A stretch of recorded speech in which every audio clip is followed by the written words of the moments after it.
Hi friends, இந்த வீடியோவில் வந்து நம்ம என்ன பார்க்க போகிறோம் அப்படின்னு கேட்டிங்கன்னா, இப்போ வந்து நம்மளோட ரோபோ சங்கரோட ஒரு கடைசி ஆசை அதை வந்து நம்மளோட கமலஹாசன் வந்து இப்போ வந்து நிறைவேற்றிருக்காங்க அப்படின்ற ஒரு நியூஸ் கிடச்சிருக்குங்க. ஸோ இந்த ஒரு விஷயம் ரசிகர் மத்தியில் ரொம்ப ரொம்ப பாராட்டுக்குரிய விஷயமா இருக்குது. ஸோ அதை பற்றி அந்த வீடியோ டீட்டெயிலாக பேச போகிறோம். இப்போ வந்து ஒரு காமெடியனாக வந்து நம்மளோட பயணத்தை தொடங்கிதான் ரோபோ சங்கர். ஸோ அதுக்கப்புறம் சின்ன திரையில் ரொம்ப ரொம்ப பிரபலமாகி அதுக்கப்புறம் வந்து ஸோ நம்மளோட தமிழ் சினிமாக்குள்ளே வந்து என்ட்ரி கொடுத்து நிறைய திரைப்படங்களோட நடித்து ரசிகர்கள் மனசில் வந்து ரொம்ப பெரிய ஒரு இடத்தை பிடிச்சிருந்தார் அப்படின்னு சொல்லலாம். ஆனால் வந்து கொஞ்ச நாளாகவே வந்து மஞ்சக்காமாலை நோயால் வந்து பாதிக்கப்பட்டு இருந்து ஸோ சமீபத்தில் குணமாகி மறுபடியும் வந்து படத்தில் நடிக்க தொடங்கி மீண்டும் வந்து சில தினங்களுக்கு முன்பு ரொம்ப சீரியஸாகி உயிரிழந்தவர் தான் நம்ம ரோபோ சங்கர். ஸோ ரோபோ சங்கருக்கு வந்து கமலஹாசன் சார்னால் ரொம்ப பிடிக்கும் அப்படின்ட்டு நிறைய இன்டர்வியூவில் சொல்லியிருக்காங்க.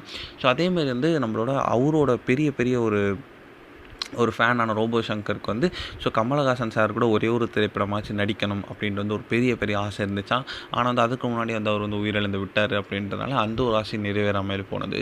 இப்போ வந்து ரோபோ சங்கரோட ஆசை நிறைவேற்ற கமலஹாசன் வந்து ஒரு அதிரடியான முடிவு எடுத்திருக்காருங்க. அதாவது கமலஹாசனோட அடுத்த திரைப்படத்தில் வந்து நம்மளோட ரோபோ சங்கர் பொண்ணான இந்திரஜாவை வந்து ரொம்ப ஒரு முக்கியமான கதாபாத்திரத்தில் ஒரு இம்பார்ட்டன்ட் ரோல் வந்து நடிக்க வைக்க போகிறாங்க அப்படின்னு இப்போ நியூஸ் கிடச்சிருக்குங்க. ஸோ கண்டிப்பாக இந்த ஒரு விஷயம் வந்து கமலஹாசன் ஃபேன்ஸ் பற்றியில் ரொம்ப ஒரு பாராட்டுக்குரிய விஷயமா போயிட்டுருக்கு. ஸோ இந்த ஒரு விஷயம் இன்டர்நெட்டில் ரொம்பவே ட்ரெண்டிங்காக போயிட்டுருக்கு.